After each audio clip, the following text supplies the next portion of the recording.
Hey y'all, and welcome back to a new video. Today we're going to be looking at a chess game that I played recently, which was just a very good game of chess. I played at 93% accuracy, I got a 2600 estimated rating, and the entire game hinged off of one decision to either go with a nice knight outpost or decide to make some passed pawns.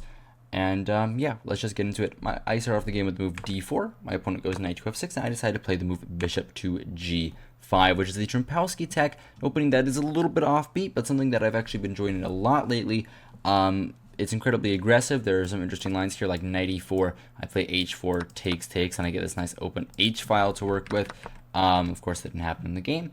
And there's some other very interesting lines here, but they're all still very aggressive. And I've lost hope in this opening a couple of times just because sometimes I feel like it was too passive, but I reinvigorated this opening after actually the line that we see in the game, d5, and I decided to play this move knight to d2, which I've played once before on this channel.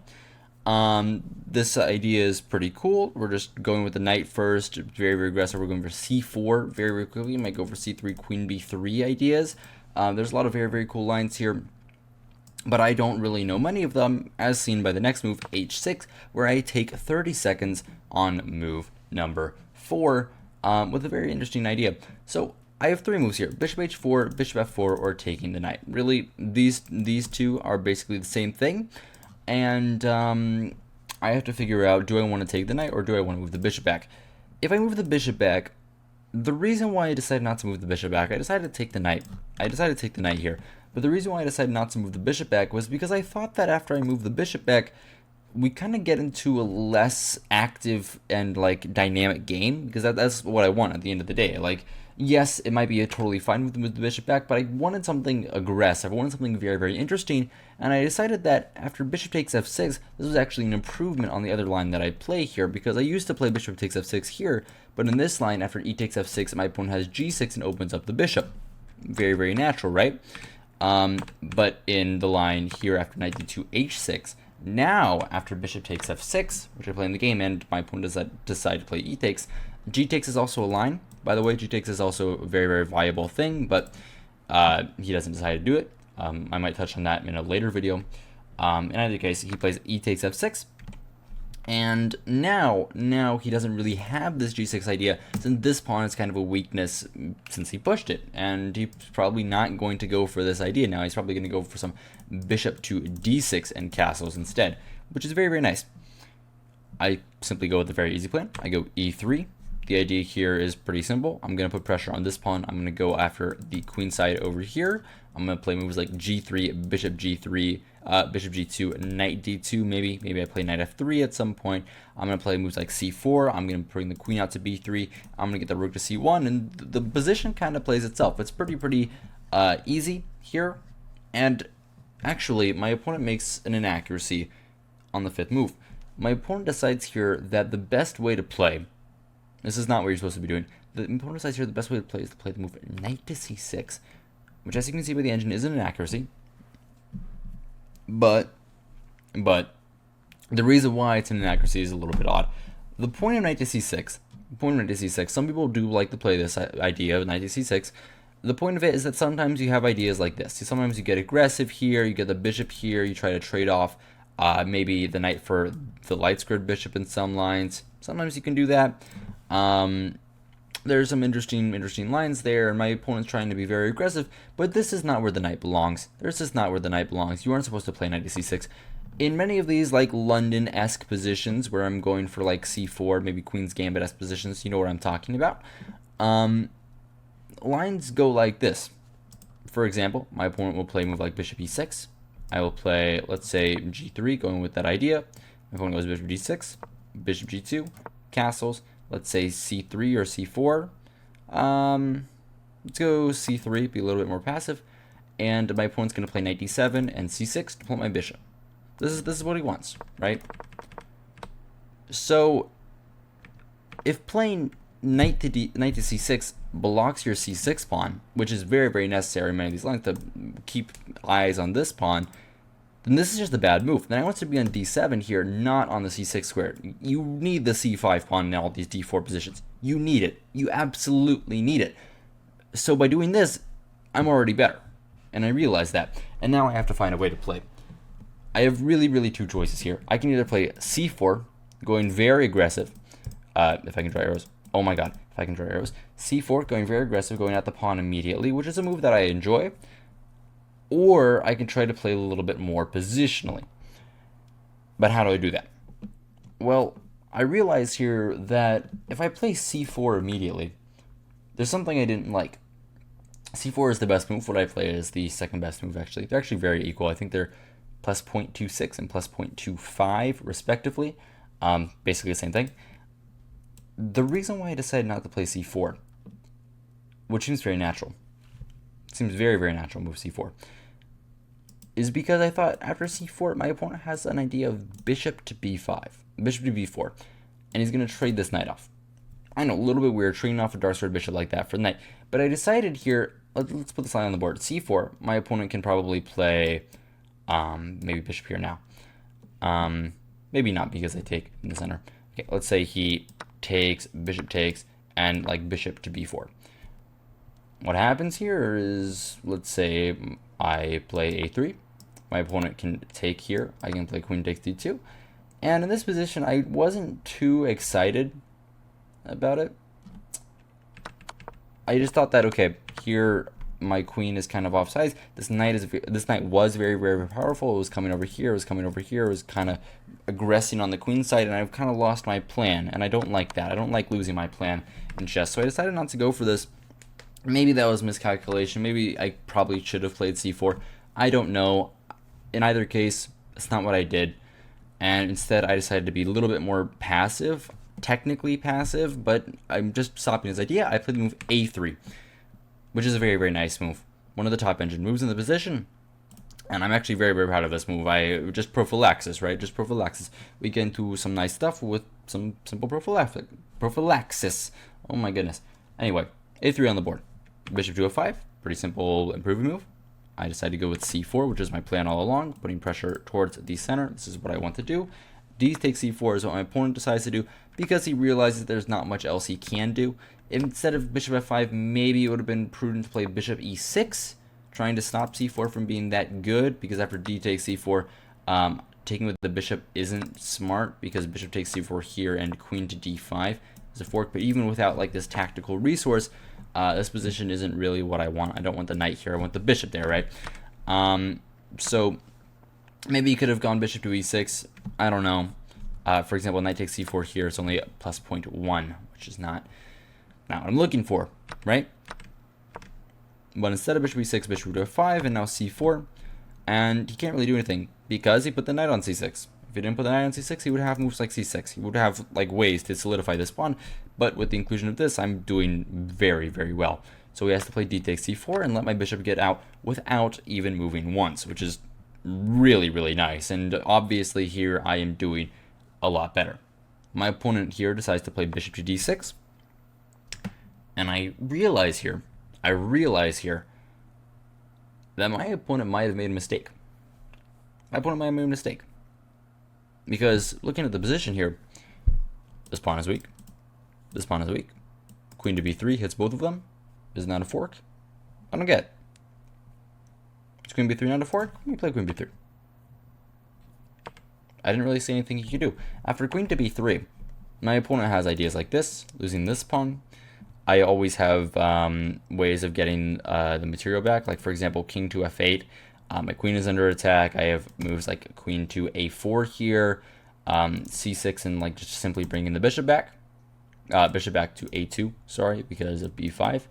And I would just be a lot better. Not to mention, this bishop is also under attack, so I can do that as well.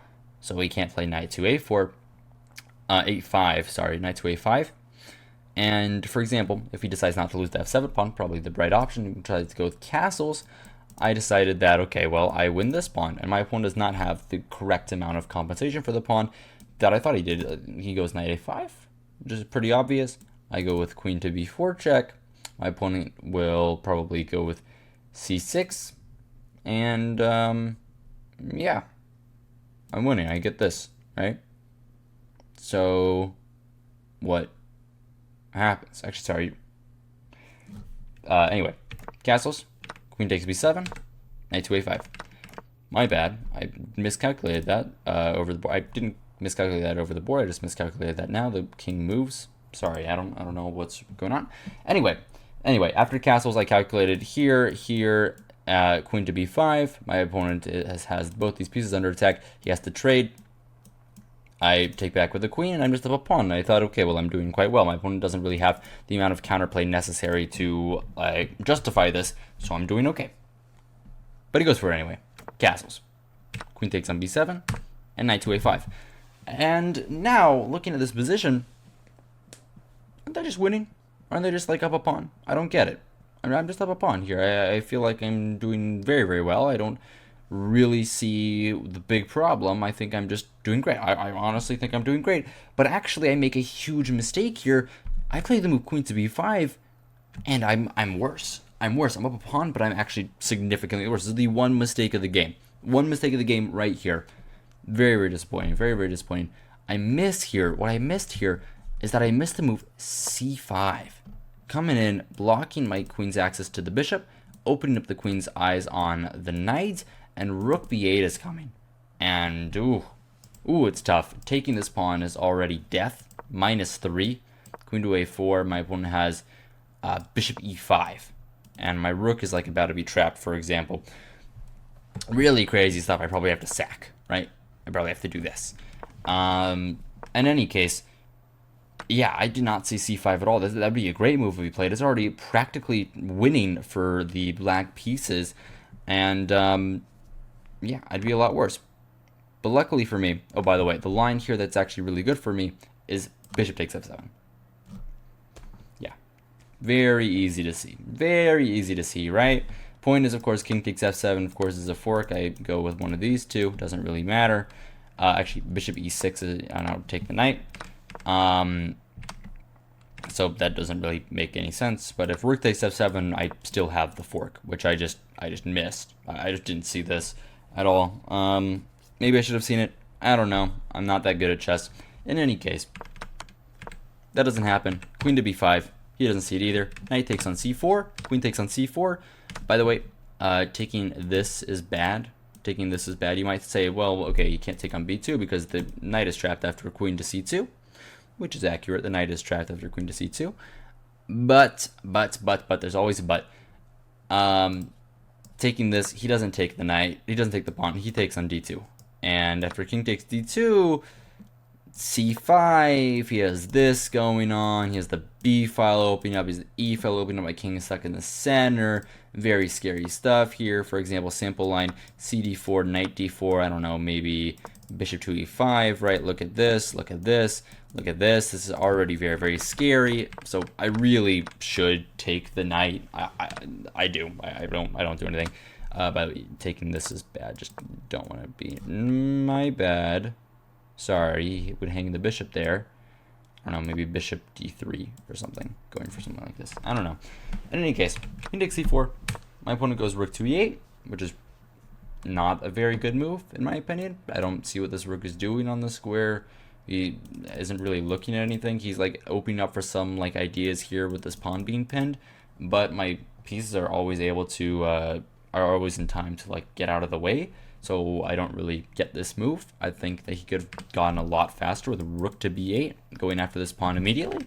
But instead, he plays rook to e8, knight gf3. Very logical move. Bring my knight into the game. And if you're looking at this position, if you're looking at the evil bar, I'm not better.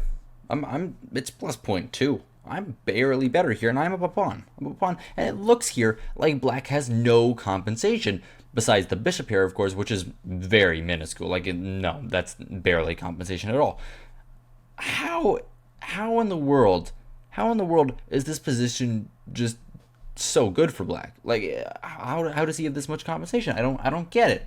Because after rook to b8, yes, okay, if I played the move b4, I would be doing quite badly. I decided not to play b4 because I think a5 is actually very, very strong here. I can't take, of course, because these pawns are weaknesses forever. I'm just going to lose them. They're like I'm up 2 pawns symbolically, but they're gone. Like, those pawns are not I'm not seeing them again. They're gone in the next 4 moves, right? So we can't play b4, and if we play queen to c3, yeah, this makes sense. Queen to c3, I thought this move made a decent bit of sense, but I don't really like moving back with my queen. I kind of liked where my queen was positioned. I'm not too sure. Maybe this is good for the knight to c4. Computer likes this. I don't know. But from me, a human who's not that good at chess, I didn't really like that move, and I decided here to do something a little bit interesting. Instead of the move b4, which would allow a5, and I would be doing decently worse, I decide here to simply say, okay, well, if b4 doesn't work, what's the next best option? I go b3. This is a very good move, in my opinion. This is one of my favorite moves in this game. And the point is that he doesn't have this ever. I'm going to play b4, and this pawn is actually going to be a weakness. And if we're looking at this position, this pawn isn't hanging, I have pretty decent pawns here. I'm going to castle next move.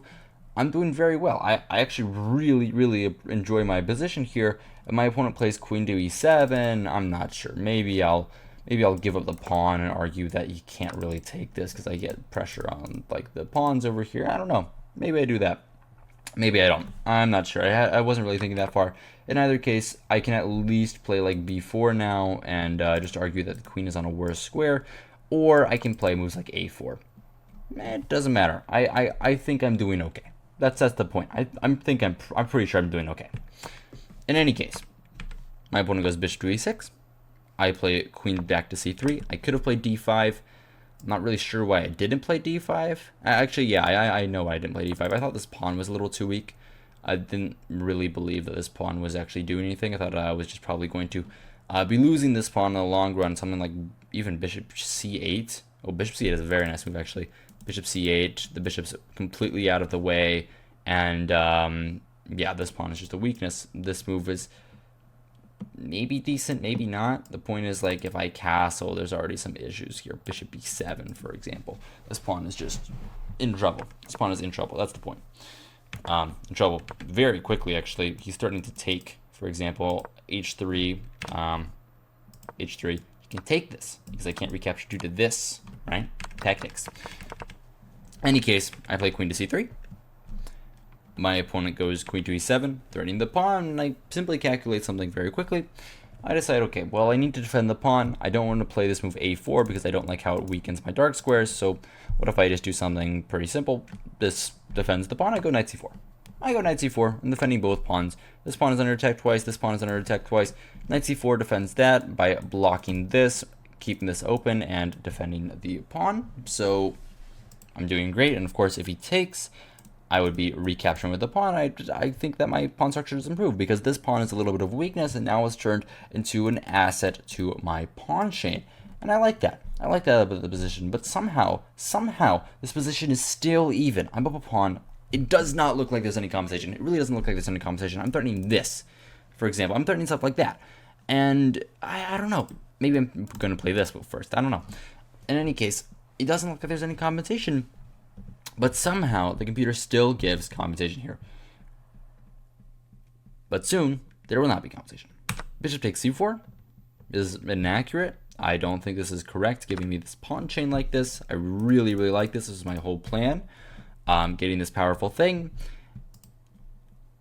But now my opponent has one move in order to save the game. One move in order to save the game. Otherwise, he's doing pretty badly. Of course, there's some tactics here. I thought my opponent could play rook to b4. In some case, actually, no. Sorry. Rook to b4 loses on this spot due to c5. Point is, you cannot take this due to bishop takes b4. Going with this pin on the king. Sorry, not that. But actually, I just have c5. I didn't see that from afar. I thought maybe he could play that. I'd probably find that over the board if he actually played the move. The point is that he wants to get the rook over here. But actually, my opponent just has a very simple way of continuing the game. In this case, white is actually better. White is actually still better. But this is probably black's best try. Bishop takes a3. Queen takes a3. Queen takes a3. Rook takes a3. Rook to b1. King to e2 or d2. They're kind of interchangeable. I don't know. I like e2 better. Rook takes h1 and rook to a7. In this position, I'm down like an exchange for a pawn, but white still has all the winning chances. Like black has to go c5, d5. This pawn is a little bit weak. I have this passer. Who knows? I get the knight up here. I get some targets here. The pieces are pretty good here. The pieces are pretty good here. The rooks are not the best. Like they're not exactly what my opponent wants, since they're kind of out of the game. This one's out of the game. This rook is about to win this pawn, so my opponent has to go rook to c1. And then I don't know. I can even, I mean, knight d2 seems pretty logical. I give up this pawn for something like knight e4. Actually, I guess g3 first. Whatever. And knight e4 comes in pretty quickly to kind of start aggressing with my two decently strong pawns. In any case, he didn't see that and loses all of his competition immediately with the move c5. And now my pawn up experience comes into play. Now I am a pawn up. Lovely. I love being a pawn up. It's great. And I play the best move. I realize that, okay, my opponent taking here is obviously bad. Of course, taking here is obviously bad. Doing this, losing, giving this pawn, making this pawn a massive target, obviously bad. This pawn would be a weakness pretty much permanently. You don't want to do that. The other idea, a lot of you would play this with d5, seeing because, oh, he pushed a pawn, so I'm going to push a pawn too. This is very, very common for like all levels, like intermediate. In normal cases, this is a good idea to do this, but in this case, it's actually not good because you have to keep the tension here. You want him to take you. You want him to take you because you're able to take back with a pawn. You're able to get some good stuff going. So I castle. I just castle. Move out of the way. Now there's no pin. I'm doing well. My opponent takes the pawn and loses the game. Instead of going with this c5 idea, well, instead of going with this d takes c, castles, and c takes on d4, my opponent could have done anything. My opponent probably should have gone for something a little bit more... Sorry about that. I had to sneeze. I don't know if you heard that or not. I don't know. I might have been able to mute my mic in time. Maybe not. In any case, my opponent probably should have gone a little bit more aggressive, gone with some f5, f4, mumbo jumbo. I still can't take. This would be the right thing to do, going for f5. But yeah, it's a little bit tricky, and he just crumbles here. C takes on d4, and I'm completely winning. But this, I believe, is the most important part of the game. This is the most instructive part of the game. What do I take back with? Well, you would say e takes on d4 immediately, right? And it's just pretty obvious. E takes on d4. Okay, well, we open up the e file. We get two passers. We're doing good. But if we're looking at this again, interesting thoughts start to creep in, right? Knight takes on d4 seems a little bit interesting. Of course, queen takes on d4 just loses the pawn. We're not going to do that. That'd be silly. Knight takes on d4 seems a little bit interesting because this move is always bad. This move is always bad. I don't really believe in that move.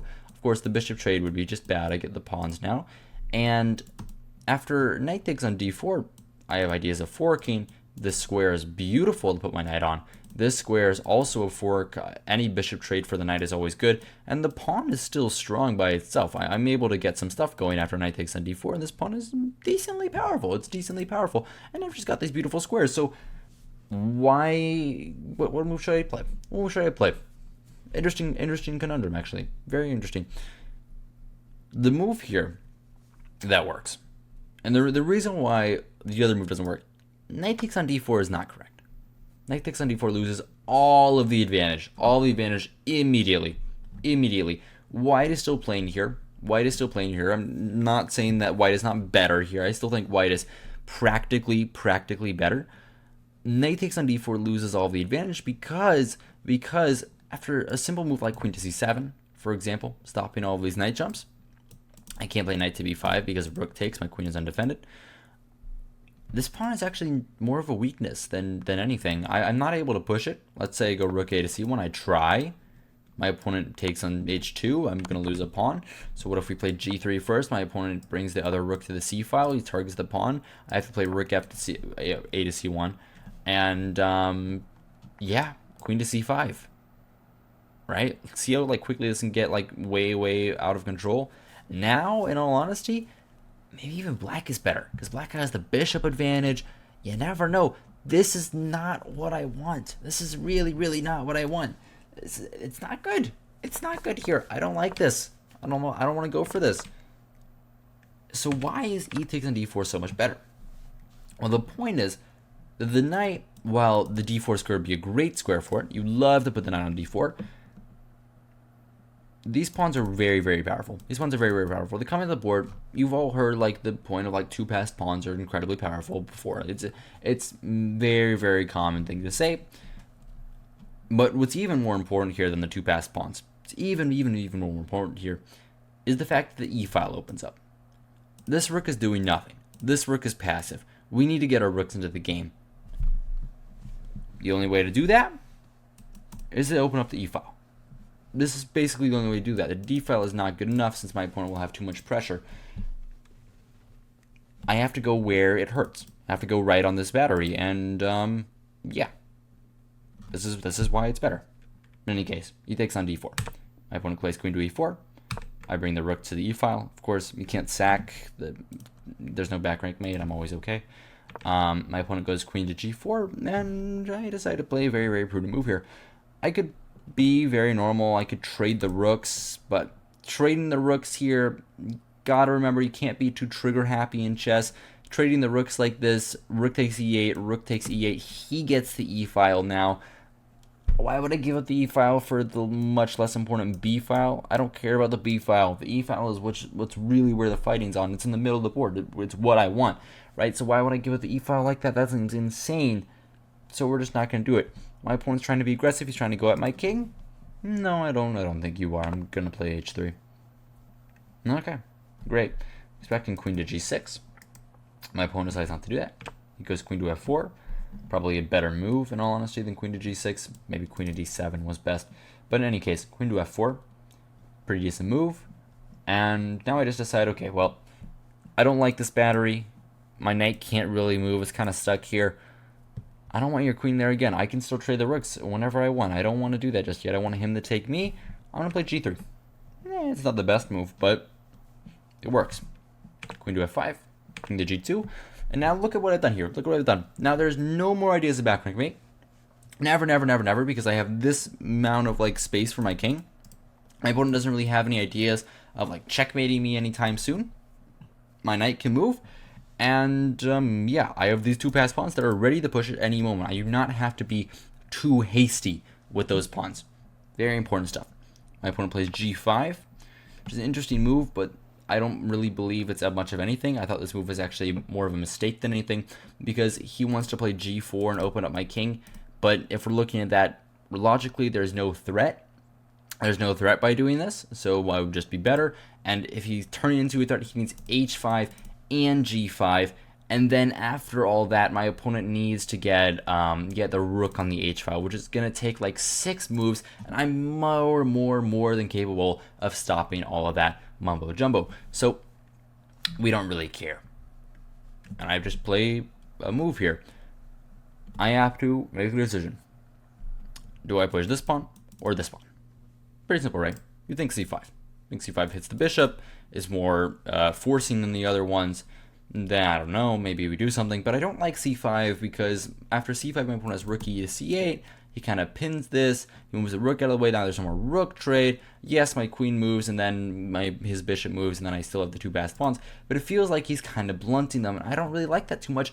And d5 actually makes a lot of sense from a surface standpoint. D5 doesn't make any sense because of bishop to c5, right? Bishop to c5, and what are we doing? What are we doing here? My opponent just blunts my pawns. I'm not going to be able to come in. But the important part here is that I get the d5 square for my knight, the d4 square for my knight, which is very important. He can take. I recapture the queen. This pawn is weak. The pawns are much better here now with the knight traded. With the bishop traded, because the bishop is really the only one who can blunt them. And yeah, it's over, and there's none of this either. So that's just great. And for example, if you leave the knight alive and like move the queen back, now my knight has this square. Look at these beautiful squares for my knight here. So I play d5. Not the best move, actually. C5 is better. I don't know. But I think I really, really like D5. Anyway, my opponent goes G4, which is just not a good move at all. He thinks it does something. It does nothing because I already looked at this. H takes G4, Queen takes G4. He needs like 3-4 more moves for this to become a threat at all. He does not have 4 more moves. I am much, much more faster here, and I simply play the move C5. And now the pawns are going. Now we're 3 squares away from queen, both the pawns, and I'm still up a pawn. Very nice. The position is +4, and it's over. In all honesty, this is resignable at this point. Bishop E5 is just another losing mistake. You cannot do that. You should probably go bishop to F8, if anything.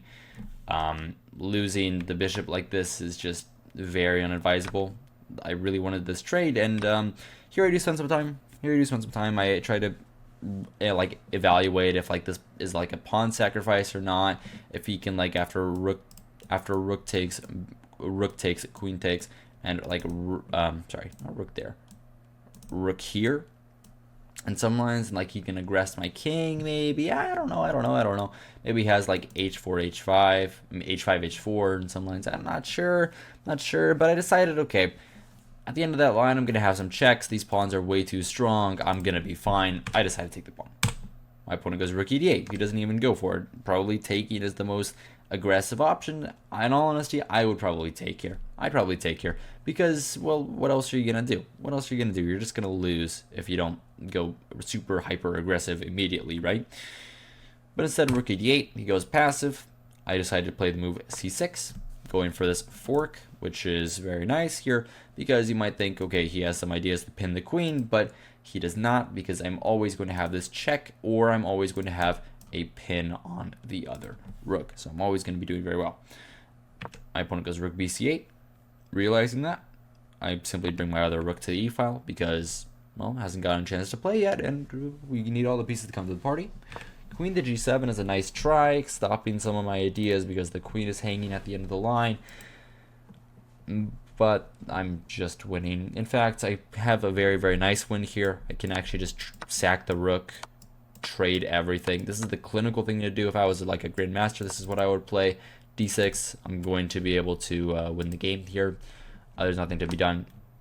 This is wrong somehow.